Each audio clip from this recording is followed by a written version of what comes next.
Today we're going to talk about the NASCAR Playoff bubble and where some people sit and where some people don't sit, as in if they're in or if they're not in.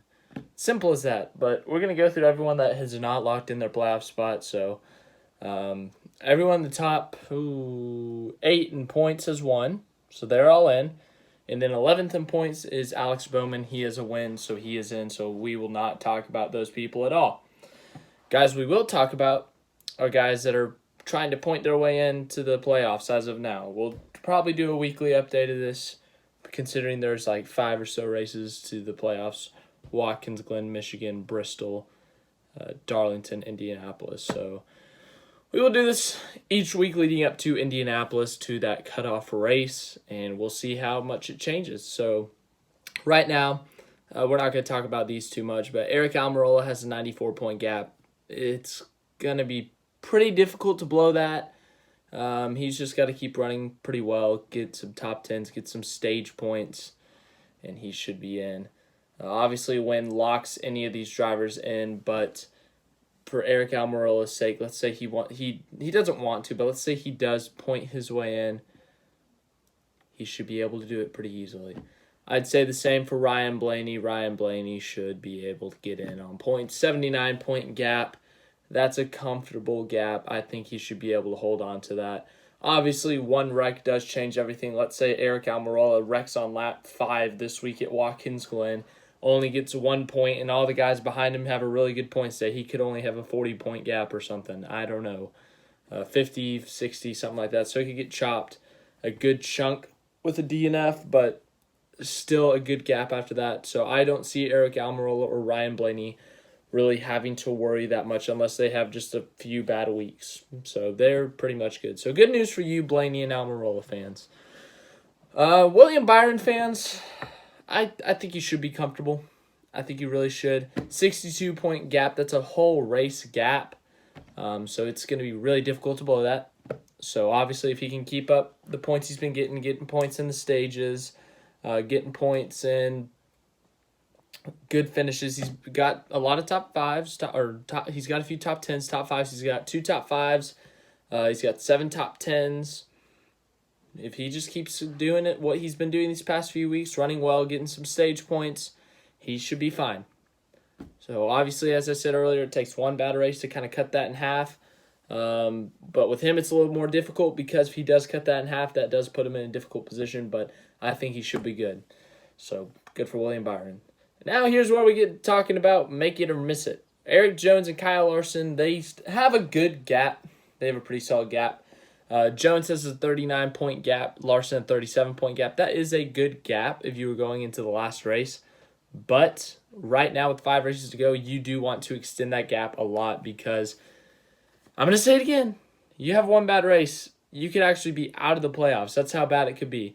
Let's say Eric Jones with that 39-point gap wrecks out of Watkins Glen, only gets 1 point on the day, and let's say Jimmie Johnson finishes second and he gets 15 stage points. That's 50 points. So 50 points to your 1, that's a 49-point difference. So that's a big deal, and that puts him out and Jimmie Johnson 10 points in. So there is a big deal with that because of one bad race and the other guy doing good can flip-flop you. So Eric Jones and Kyle Larson do need to continue to run well. Eric Jones has been running pretty well recently, but he just needs to get it together or keep it together and get himself a win. That would lock him in. And then as for Kyle Larson, Kyle Larson's had an up and down in the year, so I'd say he just needs to get himself a win. But if it's coming to points, just do what he did last week, get himself some top 5s, top 10s. Clint Boyer. Oh, here's where it gets sticky. Here's where the fun stuff begins. Those other drivers, though, they were pretty quick and easy to talk about. But here's where it gets interesting. Clint Boyer and Ryan Newman sit 12 points above the playoffs cutoff. Who's in that first position out? 7-time champion Jimmie Johnson. Jimmie Johnson sits 12 points out. Newman and Boyer are both 12 points in. I don't know what the tiebreaker would be at this point. I really don't. But it could get interesting. Obviously, Jimmie Johnson's 7-time champion. You don't want to underestimate him. You don't want to question his greatness because he does have 7 championships. He is one of the greatest of all time, 83 wins. So He could show up at any time. Like, let's say he goes to Watkins Glen, a track he has never won at, and he wins. You know what that does? That bumps Newman or Boyer out. Right now it's showing Newman. Newman would be bumped out. That's a big deal because one of them gets booted out, and then the other one, then they start fighting each other for those points. So I'm going to say that right now, just for everyone that's below 17th, if they win, that's what happens. But let's say Jimmie Johnson, he has a really good points week, and he gets in it over one of these guys. It's going to be like that, I think, for the rest of the season, or for the rest of the regular season between these three. I think they're all going to be battling just between who's in, who's out. I think it's going to flip-flop a couple times because last week we saw Johnson get a stage win, finished like 15th. But let's say he gets a lot of stage points, and let's say he gets a better finish. Let's say he gets a 7th place finish. That's 8 more points. So those 8 more points makes it a 4-point gap.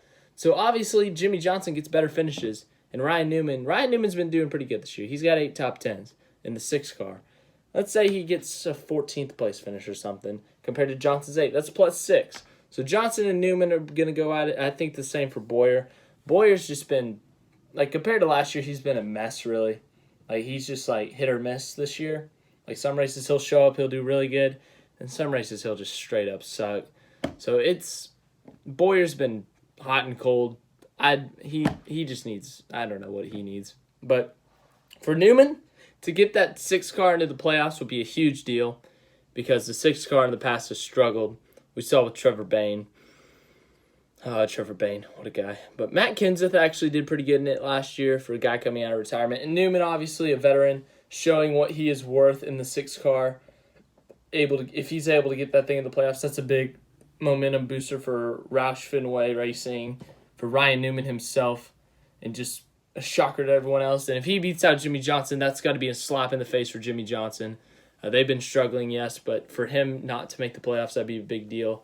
I can't remember the last time all 4 Hendrick cars made the playoffs. I think it was 2014 or 2015, but it's been a while since all 4 Hendrick cars have made it. And if this year is the year that this is their best shot to make it. And if they don't make it because of Jimmie Johnson, that would be a shocker, to say the least. But that is your really close bubble. Then we go to Daniel Suarez, who's 31 points below the cutoff. It obviously he could have a really good race and catch up to that gap. He could close that gap easily with a really good finish compared to these other guys. But it's going to be hard. The way Suarez has been running recently, he's been hit or miss. But he is going to one of his best tracks statistically. And the two trips he has made to Watkins Glen, he has 2 top 5. So I think he'll run really well there. But it's going to be difficult for him to close that gap, I think, on points. I'm not saying it's impossible. It is very possible. It could happen. I wouldn't be completely surprised, but I think it's going to be difficult considering how he's been running recently. And then Paul Menard down to Quinn Hoff. They're going to have to win. If you're in the top 30 in points and you win, you're in. So right now that would be David Reagan. David Reagan has a 2-point cushion over Matt Tifft for that 30th spot if he were to win. So that's all irrelevant, I'd say. The only one I could see winning potentially that's far back in points, I could see Stenhouse winning Bristol. He runs really well there. I could see Buescher winning.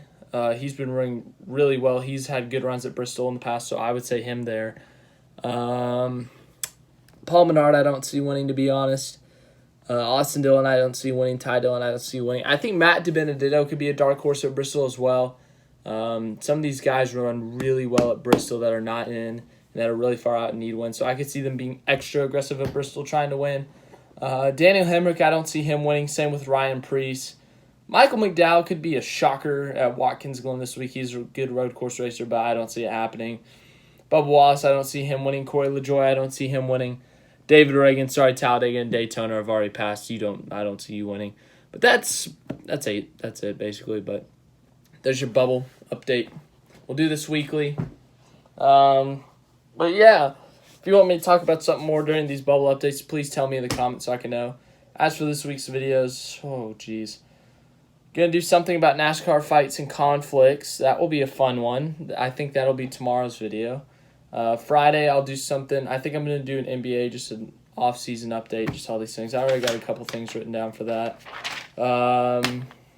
Saturday, I'll do my race preview. Sunday, race recap. But Watkins Glen this week, that'll be a fun one.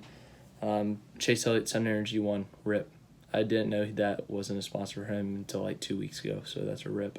But thank you for watching this video. If you liked it, leave it a big fat like. That would make me very happy, and I would absolutely love it. And if you would like to subscribe to the channel, you should do that because that would also make me very happy.